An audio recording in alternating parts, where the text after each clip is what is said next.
आज आम कथा वर्ल्ड हेपाटाइटिस डे विश्व हेपाटाइटिस दिवस उपरे 28 जुलाई दिन यही दिनटा पालन करा जाए। एटा होची ब्लूमबर्ग जन्मदिन। बरूज ब्लूमबर्ग यही वायरस डिस्कवर करिया पई प्रथम थर आहरी डिस्कवर कला पर से आहरी काम करथिले। आर प्रथम जो टेस्टिंग सिस्टमटा से तैयारी करथिले ता छड़ा से आहरी बहुत रिसर्च करथिले तापे तांको नोबेल प्राइज दिया था। सो बरूज ब्लूमबर्ग कर जन्म दिवसटा आमे ठीक कलु कटक रे पालन करिबा विश्व हेपाटाइटिस दिवस हिसाब रे 2001 रे। सेतले आम ऊपर लोक हसिले केही आम कथा मानिले नाही, किंतु आमे एही प्रोग्रामटा प्रति वर्ष चलेइलु। आ सांगरे आमे विभिन्न प्रकार कार्यक्रम कलु, किसी लोक पुरस्कृत कलु जो माने ए क्षेत्र में काम करथिले आम सांगरे। आमे छुआ मानक पई प्रतियोगिता कलु, पोस्टर हेपाटाइटिस बी अवेयरनेस सचेतनता करिया पई पोस्टर से तैयारी करथिले। तो ता माध्यम रे आमे लोकंक भितर अवेयरनेस तैयारी कलु। किंतु एटा समय नाला धीरे धीरे 5 वर्ष पर इंडियन सोसाइटी ऑफ गैस्ट्रोएंटरोलॉजी और भारतीय लिवर संघ ग्रहण कले और से माने भी सब मेंबर मानक यहाँ पालन करने कहले। तापर मु विभिन्न जगह जाइए, इजिप्ट गली, इजिप्ट इंटरनेशनल आम लिवर सोसाइटी कहली करने, केंद्र सरकार को कहली, पीडियाट्रिक एसोसिएशन कहली, से माने तो गुरुत्व देलेनी। किंतु आपण जदि निरंतर गोटे क्षेत्र में काम करी चली भल काम करी चलिए निश्चय लोकलोचन से आसो। सो आउ तापरे 2007-2008 मसीह हठात निमंत्रण पाइली विश्व वर्ल्ड प्रेस को उद्बोधन देवाई जेनेवा रे। जेनेवा रे जो मु जाए से गोटे संस्था था वर्ल्ड हेपाटाइटिस अलायंस, से माने लगी 19 मे को करने विश्व हेपाटाइटिस दिवस। तांको पाखरे बहुत फंडिंग थिला, तांको पाखरे विभिन्न प्रकार तो सरंजाम थिला से मानकर। तो से बहुत चेष्टा कले आ से मो सहायता ना चाहूले एटा जे आपण भी आसिक आम संगे जोग दियंतु आ इरान करिया। मु देखिली मो 28 जुलाई हो न एटलिस्ट 19 में हो जाऊ से लगी मु तांक संगे हाथ मिलेली।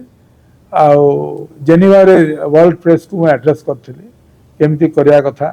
आ से 19 में कहीं करा होतला कना से दिन वर्ल्ड हेपाटाइटिस जो WHO रो से मीटिंग हुए, हेपाटाइटिस असेंबली सारा विश्वर सब हेल्थ मिनिस्टर माने सेठी प्रति वर्ष एटा हुए। से माने जेनेवा रे तांको से मीटिंग हुए, विभिन्न प्रकार से डिस्कस करंती प्रॉब्लम, हेल्थ रिलेटेड प्रॉब्लम। तो सेते लागी सेटा ती अवेयरनेस क्रिएट कर सुविधा हो से माने करथिले। WHO रो भी से रिप्रेजेंटेटिव थिले, मु डाक्तर को भीतर मु थिली आ यूरोप रो जो लिवर सोसाइटी तांकर जो मुख्य से थिले हम दियन थिलु। तापर धीरे धीरे 2-3 वर्ष लागिला WHO को कन्विंस करिया पई आ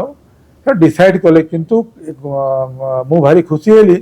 जे मु जो 28 जुलाई हमर जो थिला सेटा एक्सेप्ट हला, WHO रो मे 19 टा एक्सेप्ट हलानी।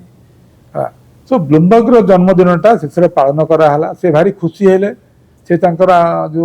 जीवनी आत्मकथा लिखछन्ती हेपाटाइटिस बी रो तांकर जर्नी पर लिखछन्ती, पठेले मते गोटे कॉपी ता देते लिखे मते धन्यवाद देले जे कली। इवन तांकर जो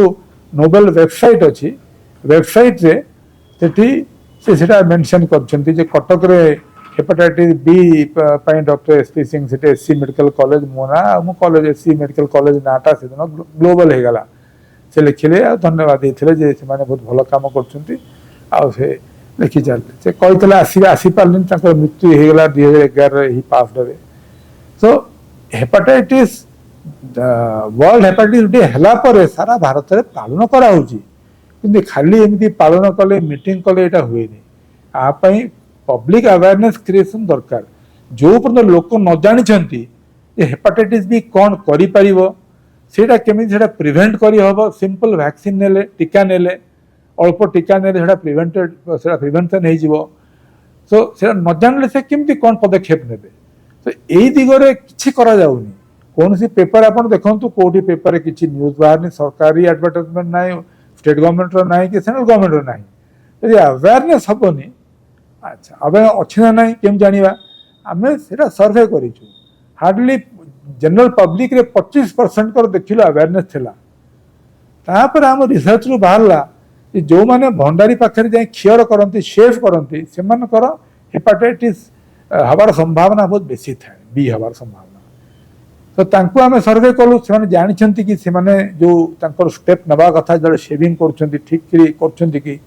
इनफैक्ट जो पिला माने गले रिसर्च करने छुआ गले तांको ऊपर भी गोटे ये उत्क्षिप्त है कि अटैक कले आपण मैंने हमको बदनाम करने चाहूँ आम बदनाम करने चाहूँ आम चाहूँ केमती रोग न हो आपण मैंने से जानतु केमती कौन कौन कौन पदक्षेप नवा कथा सो से बाहरला 5% रु कम लोक जो सेलून वाला जानी थे हेपाटाइटिस बी और सी कौन से जान ना तो स्टेप कौन ने से प्रिवेंशन पे तो अवेयरनेस रो अवस्था बहुत खराब अवेयरनेस हेनी आप टीका आप लोक दिंतु बांटू कौन हम किसी हेनी तो नेक्स्ट हूँ अवेयरनेस पर कमी सरल करा जो अच्छे आमर जो इन्वेस्टिगेशन ट्रीटमेंटा के सरल हम तो सरल करने क्षेत्र से जो यहाँ सक्सेसफुल होनी प्राय ग्लोबली प्रोग्राम रो सफलता उपर प्रश्न चिन्ह उठिला WHO गत वर्ष कहला जे नाई से जो तार गोटे अच्छी डीएनए परीक्षा करा जाए डीएनए परीक्षा सबुठी उपलब्ध नुह सब लैब रे होनी बहुत कम लैब रे होउची ता खर्च बहुत है से ठीक कले सिंप्लीफाई कर हेपाटाइटिस बी युद्धटा सिंप्लीफाई कर कौन स्क्रीन ऑल समस्त स्क्रीनिंग हो हाई रिस्क लो रिस्क किसी ना समस्त स्क्रीनिंग करंतु आ जो मानकर पॉजिटिव बाहरला तांकर किछि डीएनए इत्यादि कर दरकार नाही यदि करी होउची ठीक अछि तांकर पैसा अछि ठीक अछि नहेले सेथर समय नष्ट न करी समस्त treat all screen all vaccinate all treat all एटा हला WHO रो नुआ मंत्र आ मु भाउची एटा होउची जदि हमकु एटा माने हेपाटाइटिस बी रो मुक्ति पाइबार अछि एटा ही हमर मंत्र हेबा कथा आ सेमिति सेम जिनस अप्लाई कर हेपाटाइटिस सी पई आ अन्य जिनस पई हेपाटाइटिस सी पई जदि इजिप्ट भलिया देश तो इजिप्ट हेपाटाइटिस सी रो मुक्त ही पारला ए पद्धति द्वारा निजे कले WHO कहया पूर्वरु से निजे समस्त को स्क्रीन कर समस्त को ट्रीट करदे जो मानकर बाहरला रोग आमे कहीं करें आमे तो कौच आम सब क्षेत्र में वैक्सीन क्षेत्र में सब क्षेत्र में आम अग्रणी एते आम एते सब सब सब देश आम के $1 ट्रिलियन इकोनॉमी हम सब हम आमर जदि हम there is no reason excepting आमर पॉलिटिकल विल नाही आमर पॉलिटिशियंस माने ए विषय रे सचेतन नुहंती आ सेमानक भितर से जो स्पिरिट रहा कथा पब्लिक को केमिति सेमाने एथरे मुक्ति करी से स्पिरिटटा नाही आ पब्लिक आमर दे आर नॉट अवेयर जे हेल्थ राइट जो तांकर अछि सेमाने सेटा भी इलेक्शन रे गोटे इश्यू होबा कथा जे हमको समस्त को हमको एई भली रोग जहा द्वारा हमको जदि आमे माने सरल भाव रे मुक्त ही परिबा हमको मुक्ति दिया जाओ सेमाने भी कुछ तांकर स्वर उत्पन्न करू नाहंती सो सिंपल जिनस है आमर ईट वेल लिव वेल जोटा मुझे कहली आम ठीक आम जो खाद्य खाऊँ से विषय टे उचित पदक्षेप नवा कथा जहाँ पीऊँ ठीक करवा कथा आ लिव वेल आम लाइफ स्टाइल गोटे है एक्सरसाइज आ गोटे है मद्यपान रु अलग रहा मद न पीवा है एल्कोहलटा गोटे बड़ किलर लिवर पाई आ जो मैंने हेपाटाइटिस बी थाए तांको भितर जदि पीयंती डबल हो जाए एपटे बीटा अटैक कला लिवर को इे एल्कोहल अटैक कला कैंसर इत्यादि से बहुत उग्र भाव हुए है आपर चर्बी से मोटा हेले आहरी बेसी हुए से विषय पब्लिक अवेयरनेस दरकार आउ मो मतरे आपाई हूँ कैच एम यंग पिला दिन जब स्कूल जब एजुकेशन रे जो बड़ा सहज किसी करार ना आप एजुकेट करूँ से निजे मागे घरे जहाँ मत टीका दिखाई ना ना मत ये कहीं करा होनी कहीं मत खाइबा कहीं बेसी दौच मत कहीं मोटा करुच मोर ओजन एतिक रहा कथा से अवेयरनेस जदि हो गला आमे ताहले ए युद्ध को जीति जीवु। धन्यवाद।